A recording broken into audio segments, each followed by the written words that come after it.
लालू यादव ने अभी हाल ही में एक बयान दिया है। उन्होंने कहा है कि अगले कुछ दिनों में जो एनडीए सरकार है, दिल्ली में बैठी एनडीए सरकार है, वो गिर जाएगी। इससे कहीं ना कहीं सियासी तापमान बिहार का और पूरे देश का चढ़ गया है। इस मसले में बात करने के लिए हमारे साथ मौजूद हैं अररिया के सांसद प्रदीप कुमार सिंह। सर, लालू यादव ने बहुत ही गर्मजोशी वाला स्टेटमेंट दे दिया है। अभी सरकार बनी है, सांसदों ने शपथ ही ली है कि गिराने की चर्चा होने लग गई। इन लोगों का जीभा से लार टपकता है कि कब सरकार गिने, हम लोग सरकार में आ गए। देश की जनता ने गिराएगी सरकार। देश की जनता इंडिया गठबंधन को मजबूत जनादेश दिया है और ये तीसरी बार दिया है। तो लालू जी को क्या हैसियत है सरकार गिराने का? लालू जी बुजुर्ग आदमी हैं। अब वो अस्वस्थ रहते हैं, भगवान करे वो ठीक रहे। अपना स्वास्थ्य का चिंता करना चाहिए। और मोदी जी की सरकार को कैसे गिरा देंगे? इंडिया गठबंधन मजबूत है, पूरी ताकत से देश का विकास हो रहा है। इसीलिए लालू जी राजनीतिक रूप से जीवित रहने के लिए इस तरह का बयानबाजी करते हैं। इन बातों में कोई दम नहीं है, इसको मैं खारिज करता हूँ। सर, जिस तरीके से अभी चुनाव से पहले नीतीश जी लगातार विपक्ष के संपर्क में थे और फिर अब एनडीए के साथ आ गए हैं, तो विपक्ष इसे कहीं मौके की तरह तो नहीं देखता कि हमारे पुराने सहयोगी हैं, पिघल जाएंगे, ठीक है, आ जाएंगे, थोड़ा मना लेंगे। कहाँ नीतीश जी विपक्ष के संपर्क में थे? पहले उन्होंने ही ये जो इंडिया गठबंधन ये सारा नहीं, फॉर्मूला। नीतीश जी से हमारा संबंध लगभग 18-20 साल से है। हम्म। और इंडिया गठबंधन बीच में थोड़ा बहुत हाँ, उसी इधर समय की उधर बात। हुआ था, हम्म। लेकिन ईमानदार लोग हैं ना नीतीश कुमार जी। हम्म।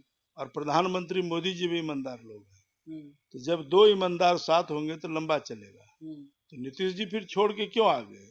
इसीलिए वो सब गड़बड़ घोटाला करने वाले हैं। जो तेजस्वी यादव हैं, उनके माता पिता हैं, लालू जी हैं, पूरे खानदान पर 4 सीटें। हम्म।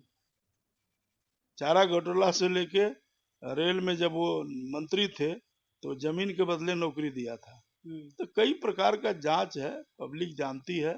देश को गुमराह किया, हम्म। झूठ बोल करके, संविधान की बात बोल के कि अब चुनाव होगा तो देश में 400 सीट आएगा तो संविधान बदल दिया जाएगा, आरक्षण खत्म कर दिया जाएगा, अब कभी देश में चुनाव नहीं होगा। यही सब तो संविधान की बात और आरक्षण की बात बोल करके देश को गुमराह किया, राज्य को गुमराह किया, बिहार को। और गुमराह करने के बाद भी क्या मिला? ढाक का 3 पात, हम्म। 4 गो तो सीट आया है उसको। और कितना झूठ बोला। तो झूठ बोलने वाले को पब्लिक जानती है। ये सबको देख चुका है लोग। 15 साल बिहार में उनकी सरकार, जंगल राज को लोग भूला नहीं है। तो अब अब इस सब की दाल गलने वाली नहीं है। बिहार में लगातार पुल गिर रहे हैं और ये एक नेशनल इशू बन गया है। हर तरफ इसकी चर्चा है कि आखिर बिहार में ऐसा क्या है। मतलब देखते देखते पुल गिर रहे हैं। देखिए, सरकार आपकी है, दोनों जगह लालू जी के टाइम में भी बहुत पुल बना था हम्म। और उन्हीं का पुल गिर रहा है, कमजोर सब पुल। वो लोग जो ब्रिज बनाया हम्म। तो वही तो आ रहा है, जांच हो रहा है ना। हम्म। कब बना पुल, किस समय समय का पुल है। इसमें मैक्सिमम पुल, ज्यादा से ज्यादा पुराने पुल गिरा है हम्म। और लालू जी का टाइम का ही पुल है। तो हम्म। लालू जी ने जवाब दे हम्म। कि क्यों पुल गिर रहा सरकार है। तो आपकी है। सरकार हमारी है तो हम दंडित करेंगे, हम्म। हम जांच करेंगे, रिकवरी करेंगे हम्म। और पुनः संवेदक से पुल बनवाएंगे। हम्म। उसको छोड़ने कहा जा रही है सरकार? जीरो टॉलरेंस है बिहार में। नीतीश जी ईमानदार आदमी है और कोई पुल के ठेकेदार को और अधिकारी को बख्शा नहीं जाएगा। जो गलत किया है वो जेल जाएगा, पैसा रिकवरी होगा और वही पैसा से फिर से बढ़िया से पुल बनाया जाएगा। सर, एक आखिरी सवाल आपसे। इस वक्त हम दिल्ली में मौजूद हैं। अभी हाल ही में लोकसभा नेता प्रतिपक्ष के तौर पर राहुल गांधी ने एक भाषण दिया, राष्ट्रपति के अभिभाषण का थैंक्स ऑफ मौसम में। बड़ी चर्चा हुई कि मोदी सरकार को धो डाला, मोदी जी नजर नहीं मिला पाए, ये सारी चीजें। क्या कहना आपका? बड़ा हो हल्ला हुआ कि राहुल गांधी ने बड़ा गजब का भाषण दिया। गजब का भाषण दिया, हम तो वहीं बैठे हुए थे। हाँ, इसीलिए मैं आपसे पूछ रहा हूँ। बिल्कुल अनपार्लियामेंट्री। उन्होंने क्या कहा पता है? हम्म। हिंदू का मतलब हिंसा फैलाना। अब बताइए, हिंदू यह संस्कार है हिंसा फैलाने का? वो तो पूरे हिंदू समाज पर टिप्पणी किया है। देश माफ नहीं करेगा राहुल गांधी को और देश को जवाब देना चाहिए। और नरेंद्र मोदी देश के प्रधानमंत्री हैं और उनके लिए कई आपत्तिजनक टिप्पणियां किया है। इसीलिए इसको आप क्या कह सकते हैं? प्रधानमंत्री को गाली दिया, प्रधानमंत्री को उल्टा पुल्टा बात बोलना, ये विपक्ष का काम है। विपक्ष का क्या मतलब है? ये मात्र विरोध करो। तो विरोधी है, ये लोग कसम खा लिया है कि हम कुछ भी बोलेंगे, किसी भी धर्म, हिंदू पर टिप्पणी करेंगे, राम मंदिर पर बोलेंगे। हिंदू का मतलब हिंसा फैलाना होता है। इसलिए कोई तारीफ नहीं किया, अपना मियाँ मिट्ठू अपने पेट थपथपा रहा है कांग्रेसी। तो देश में सर्वे करवा लीजिए। प्रधानमंत्री जी बढ़िया से उसका जवाब दिया, और साहस नहीं है विपक्ष को कि सामने बैठ के प्रधानमंत्री को भाषण को सुने।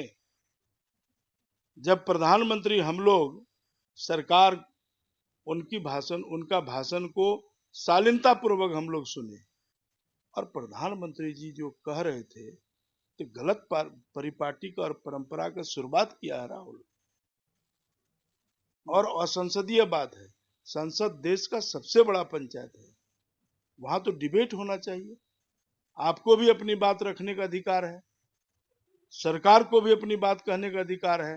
तो आप तो कह डाले, और जब प्रधानमंत्री बोलने लगे और सच बात जब बोलने लगे तो उनको सुनने का हिम्मत नहीं हुआ, और झूठ मूठ का जो है बेल पा करके पूरे भाषण प्रधानमंत्री का होता रहा और वो हल्ला करता रहा। तो यह संसदीय मर्यादा का उल्लंघन है, और संसदीय बातें किया है, और देश की जनता जानती है, इससे उसका सीट उठ बढ़ने वाला नहीं है। अभी चुनाव करा दीजिए, 400 पार हो जाएगा। अभी चुनाव होगा तो 400 पार हो आपका, जाएगा, भाजपा का? बिल्कुल हो जाएगा, एनडीए का 400 पार होगा। क्योंकि देश को गुमराह किया विपक्ष जो है, एक नैरेटिव बना के उल्टा पुल्टा बात बोला, आरक्षण खत्म कर देंगे, संविधान बाबा साहब का बनाया हुआ है वो खत्म कर देगा, अब देश में चुनाव ही नहीं होगा, इस तरह की बातें करके देश को, राज्य को गुमराह किया सभी विपक्षी। इसीलिए थोड़ा बहुत सीट उसका बढ़ गया, नहीं तो 400 पार होता। तो बिहार समेत देश के मुद्दों पर ये थी अररिया के सांसद प्रदीप कुमार सिंह जी की राय। आप दिल्ली और देश से जुड़ी हुई बड़ी खबरों के लिए बने रहिए हमारे साथ। धन्यवाद।